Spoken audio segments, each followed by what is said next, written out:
everyone. Thanks, Jeremy. My name is David Titus. I work here in Ottawa with the Trane office. And next up, gotta skip through a few of these things here. There we go. So I think you'll see that this presentation rolls quite seamlessly into what Jeremy was just talking about, from the electrical side of energy storage into the thermal side of energy storage. So most people in the room are probably somewhat to very familiar with this already, but for those who may not be familiar with the concept, I like to use the very simple analogy of an electric car. For a hybrid electric car, you have a smaller gas engine and a small electric engine. The electric engine can be charged by being plugged in, by braking, or directly by the gas engine. Similarly, for a hybrid cooling solution, when looking at a chilled water solution or chilled water system where we would typically have one or multiple chillers providing the cooling demand and requirements for the building, we can look at a hybrid cooling solution using thermal energy storage, whereby we have a smaller right-sized chiller that can handle the load efficiently most of the time, and then we have energy storage which can kick in to provide extra cooling as needed, and this energy storage is in the form of storage tanks which can be efficiently charged or cooled down or frozen overnight by the chiller when energy costs are lower. So we are here at a symposium today about getting to zero carbon buildings. So where and why does energy storage or thermal storage specifically fit into this? Number one reason for this is simply that green power needs it.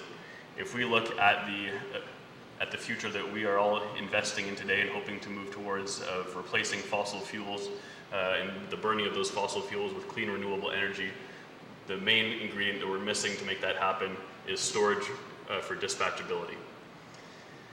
If you look at the availability of a wind turbine farm, of a solar powered farm, of a hydroelectric dam station, obviously the very nature of renewable energy is it decides when it's available. We have very little control over that.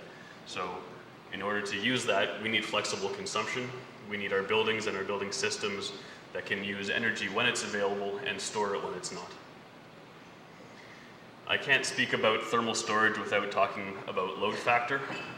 Again, the average, or the ratio of the average load of what the building uses to the peak load.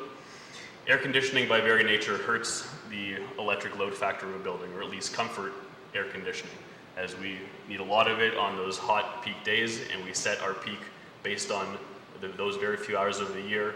Meanwhile, in the mornings, afternoon, and overnight, we have very little need for air conditioning. So that will greatly reduce that ratio and hurt the load factor. Thermal storage, on the other hand, improves the load factor by reducing those part load hours and increasing nighttime loads. If you talk to any utilities that are facing concerns with load factor, they're forced to take some action to get around this, such as charge more for electric demand, increase energy prices, put in real-time pricing, or of course offer incentives to push customers away from that high peak usage or that low load factor. And of course, businesses with higher load factors can both save money and can attract much better utility rates from those utility providers. Second reason we're talking about this today is it reduces CO2 emissions.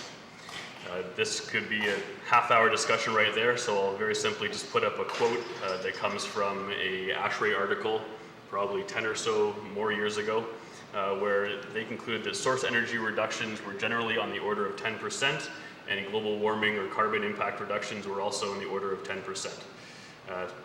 This comes from a few different areas, but when you want to consider the carbon reduction of a thermal storage system, we need to consider both the direct carbon reduction at the building coming from that higher efficiency system resulting in lower consumption that I just mentioned, and of course the indirect carbon reduction at the utility, which is every bit as important, which will promote a future that enables utilities to grow renewables with on-demand usage coupled with storage.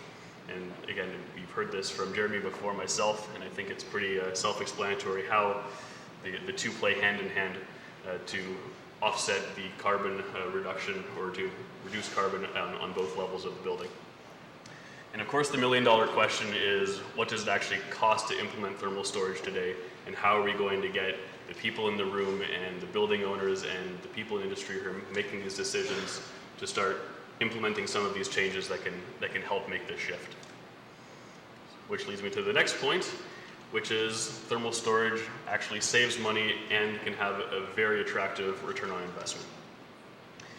I'll breeze through this because Jeremy already touched on it, but of course you can't discuss thermal energy storage in Ontario without discussing the IESO and the Global Adjustment Charge. As was mentioned before, Class A customers are those customers with a greater than 5 megawatt peak demand. They pay into the Global Adjustment based on that peak demand multiplied by the Global Adjustment. Class B customers, less than 5 megawatts, pay into the Global Adjustment much more on a consumption or a kilowatt hour basis. And as of a year ago, customers that are greater than 1 but less than 5 megawatts have the option to adopt a Class A rate structure and pay into the Global Adjustment based on their peak consumption as opposed to their average kilowatt hour consumption. And buildings with a higher load factor, so buildings where their average load is much closer to their peak load, can very, very quickly and very easily benefit from switching from this previous Class B to a Class A rate structure. The number right now is around 65%. And just to throw some numbers out, if you're looking at a school, you might have a load factor of 30 to 40% because there's kids in the classroom during a small part of the day, and then there's next to nothing going on in the school overnight. An office building, maybe 40 to 50%, a hospital, 50 to 60, a data center, probably 80% plus, just to give you a feel for where that load factor number comes in. So of course, what follows from that is if you have a building with a load factor below that kind of 60 to 65 threshold, and you can apply thermal storage in the form of batteries or electrical or thermal storage to get yourself over that cusp, then you can very quickly financially benefit from switching to that rate structure while achieving the other benefits of those systems. For Class A customers, moving to or implementing thermal storage on an existing site can very quickly have paybacks of well under 5 years. Steps to start looking into this is identify the peak demand or identify the load profile for the building, calculate how much electricity demand and how much money can actually be saved, and start talking with the owners of those facilities and start putting a plan together. For Class B customers, savings for thermal storage are not at the same level as Class A, but certainly they're still substantial and can be very appealing due to factors that utility still has some demand portion of what they pay. It's not completely just based on kilowatt hour, even for a Class B customer. There's obviously a big difference between daytime and nighttime utility rates. And thermal storage, as I mentioned before, does promote a higher efficiency building cooling system, which offers that consumption reduction as well. So looking at the lower hanging fruit or the best opportunity for Class B customers, we could be looking at any of these, including new construction, chiller changeout when the plant's at the end of its life, anytime we're looking at a building addition, or certainly we see this more and more regularly where site power limitations exist at a site, and it can be a very costly and difficult measure to increase the electrical infrastructure to that building. So similar to how Mick earlier was talking about, when the pipes were maxed out, we could go to a lower flow, higher delta T system. At the same time, you can look at implementing ICE to give yourself that extra capacity without pushing the electrical infrastructure. So I keep on using a few terms. I'm saying thermal energy storage, and now I'm saying ICE. So why am I kind of flip-flopping back and forth? Thermal energy storage could incorporate a couple of different things. It could include chilled water storage, or it could include ICE storage. I'm talking mainly about ICE storage today because it is very modular in design and very linear in the price to implement that solution, regardless of the size of the system. Whereas chilled water storage, due to the large infrastructure that you require, large tanks to be built, are much higher cost for smaller systems and only become financially feasible on much larger, multi-thousand ton systems, which obviously are out there, and there are some buildings actually in Ottawa that have chilled water storage being used in them, but it's, of course, chilled ICE storage is probably going to be fitting to a lot more of customers and more of the typical average building size that you're responsible for today. So going into a quick design overview, again trying to blast through an hour presentation in 20 minutes or less here. There are two different types of storage that we can be looking at in terms of ice storage. First would be full storage, where we use our chiller. Actually, I should go back and slide quickly. If you see the ice tank here, an ice storage tank is essentially a network of tubing inside a reservoir. You're going to run a mixture of water and glycol through the tubes and have water on the outside of the tubes. So at night, you make your chiller provide sub-freezing glycol through the tubes, and you freeze the water on the outside until that tank becomes a block of ice. And then during the day, you run that same chilled water that's required, or chilled water and glycol mixture that's required to cool the building through your ice tank. And as the warmer glycol goes through the tubes, it starts to melt off the ice. So you get the cooling effect, and by the end of the day, if you've used all your ice tank is back to a tank full of water, which you then refreeze again the following night and carry on with that procedure. So for full storage, we make our ice overnight, and then based on if short peak windows exist or if there are really strong rebates that can make this financially viable, we would use as much ice as we can for a very specific portion of time, and try and turn the chiller right off and have your entire facility cooled by ice for whatever amount of time makes sense. So that would be what full storage looks like. Much more commonly, what we're seeing is partial storage, where similar to batteries trying to shave off the peak, your ice storage is going to shave off the peak consumption and allow you to install that smaller chiller, which is going to give you a very clear maximum set point of where your peak kilowatt demand for this system can be. If your original chiller is up here, we've downsized that chiller significantly by 30, 40, 50%. We know we can never have our chiller pulling more than the kilowatts associated with that capacity, and we use the ice that we've made overnight to shave off that peak. So it's pretty obvious to see how this is going to work well with the utility companies in terms of not stressing the infrastructure that exists and being able to put a very clear picture to each building of, rather than knowing that we may need 600 kilowatts on this hot day for a couple hours, we're never going to pull more than the 400 kilowatts if it's there, just to throw some random numbers out there. Some basic rules of thumb for designing thermal storage and partial ice storage systems. First of all, as I alluded to, most projects that we look at are partial storage unless utilities support full storage with rebates, and certainly with the global adjustment here in Ontario, there are some actual potentials for full storage. We're one of the very few markets in North America that have the rate structures that could potentially benefit or could potentially make full storage viable. But of course, partial storage is going to be very appealing for many clients. When you take that chiller, which is doing normal cooling duty during the day, and you make that sub-freezing glycol, you make it work harder overnight, you are going to lose about 1/3 of the capacity during the ice building sequence. Ice building time, in order to have a properly designed system where you can freeze the tanks overnight, typically you're looking at around 8 hours or more, where you can have not necessarily a zero, but a minimal cooling load on the building. And certainly if there is some cooling load on the building, you can have a hybrid system where you can have an ice plant separated from your chiller plant, so you can still handle the base load of the building while shaving the peak with a separate dedicated ice plant. Typical design systems typically store 1/4 to 1/3 of your total design day ton hours. Again, just rules of thumb for a good project to have a good return on investment. Chiller reduction size can be anywhere from up to 50% for schools based on the load profile of a typical school, going down to 30 to 40% for an office building. And by the nature of an ice storage system, we do design for a higher delta T, going back to Mick's presentation earlier.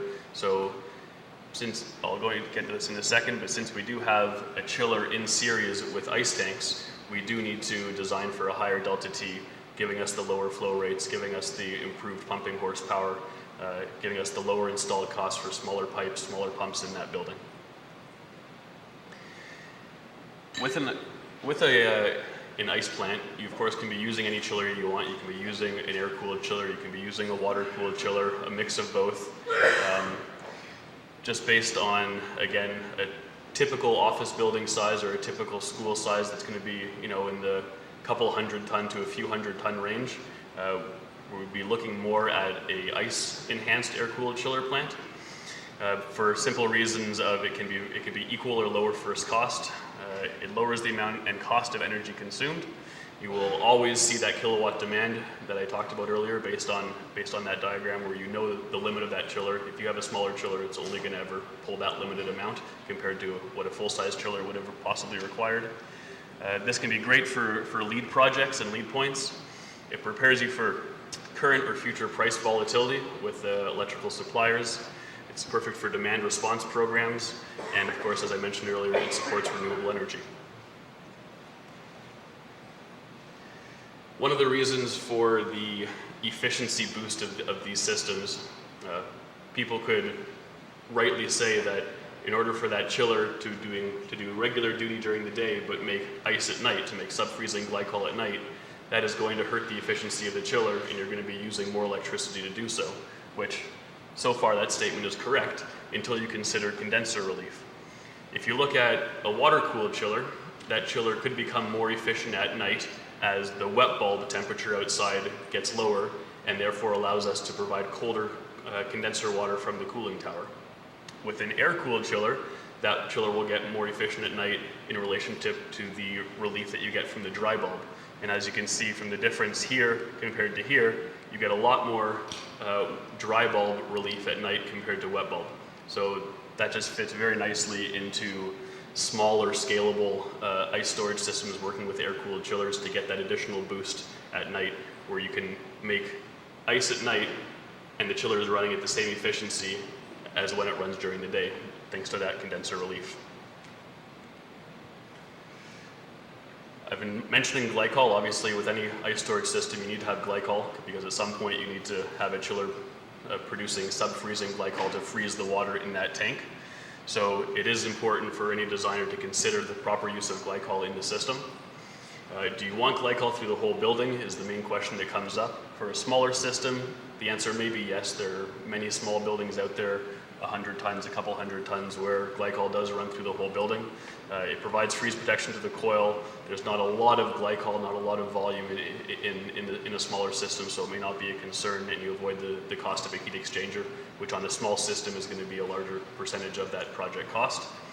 On a larger system, likely you may not want glycol, and at that point you can add a heat exchanger to separate the two. So something that might look like, here's a basic example of you start with your typical chiller plant over here, and you want to add some capacity, and this is already existing with water and everything is ready to go. You could put a side stream return ice storage system connected through a heat exchanger, so you have your glycol running through your pipes here. Now this system can be used as demand response, as load shifting in multiple different fashions to minimize the total demand and the total consumption of that building. This is actually very similar to a ice storage system installed up at the Timmins Hospital. I believe they have air-cooled chillers here, but this is exactly what they looked at, was retrofitting to add more capacity to their system by adding a side stream ice storage plant there. One question that always comes up with ice storage systems: where do we put the tanks? These tanks are not necessarily small. A typical size could be a round tank, 8-foot diameter, 8 feet tall. They can weigh 15,000 pounds when they're full. So they're not necessarily easy to move around or place. So they have to be somewhat versatile in how they can be installed.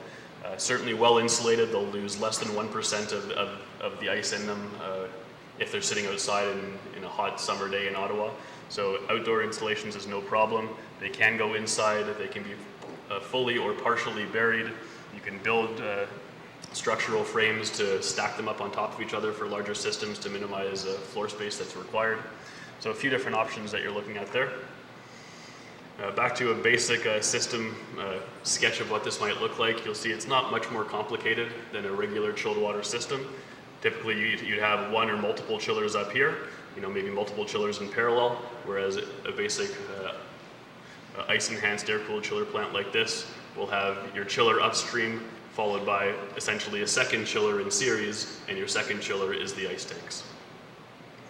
For those of you who are like me and are a bit more visual, this might look something more like that, or for an actual job in the field, might look something like this. A good example for a small school that may need typically a 150-ton chiller, downsized to a 100-ton chiller and 4 ice tanks, and a prefabricated pumping and control module that provides all of these valves and controls to take any guesswork and repeatability out of the equation. Of course, the last piece before I finish here is, in order to implement any of these solutions properly, we need to have proper controls. We need to have controls that work, that are repeatable, are robust, and most importantly, that building owners and operators actually understand. If we put in a black box of controls and people don't understand what it's doing, operators will put in overrides, people will stop using it, the system will not be operated the way it was designed to on day one, and you will lose that benefit. So we need to be able to provide simple controls that can be either manual or automated in automation, provide intelligent mode changes, give you very obvious saving calculations, and very clearly show you the key data for the system. Any ice storage system is going to have a control mode definition or a mode table that at any point tells you what the different pieces in that system are doing in order to get through the different modes of, cooling with your chiller only, cooling with your ice only, cooling with both, making ice and cooling. Pretty simple enough, but when you put it into a mode table like this, it makes it a lot clearer for what everything is doing at the same time. To keep it even simpler, you can go one step further and look at control based on the weather forecast for that day. If you have a hot and humid day, you're going to want to be making as much ice at night. Your chiller's probably going to have to be running pretty much at full capacity during the day and use your ice as was designed for your peak day. On a warm day, you can probably get away with just running your chiller a very small amount and getting almost the entire day's worth of cooling from your ice storage. And on a cool day, you can probably get away with the whole thing with using just ice storage. So again, simple ways of controlling this to provide repeatable, successful jobs that are easy for building operators to understand and see what they're doing. Couple that with simple dashboards, simple graphics to show exactly what's happening, and ideally these systems can be installed to a point where people understand what they're doing and can also output automatic savings summaries showing based on kilowatt hour reduction, kilowatt demand reduction, that your system in live time is actually saving you this amount. So with that, I think I've blasted through this as fast as I could. Happy to take any questions if you have them. Sorry guys, I'm just going to take a couple questions, please. Sure, Jeremy. Where are the ramp and response times of an ice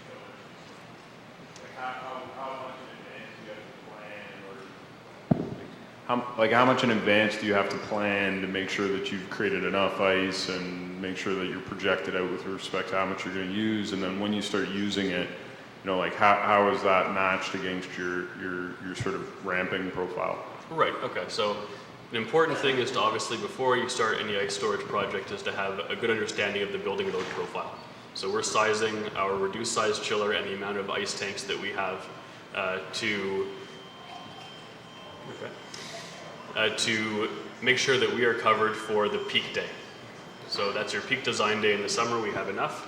And then beyond that, it will be using as much ice as you can on the cooler days. And since the ice is there, since you have a frozen ice tank, it can essentially act as a second chiller. There are flow rate limitations and limitations on how fast you can melt ice, but understanding what those limitations are, the ice can kick in as additional cooling pretty instantaneously. So it really comes down to understanding the load profile to make sure that we're covered for the worst possible design day, and then using as much ice as we can when on the cooler days to take advantage of that. All right, I'm out of time here, so thank you all very much.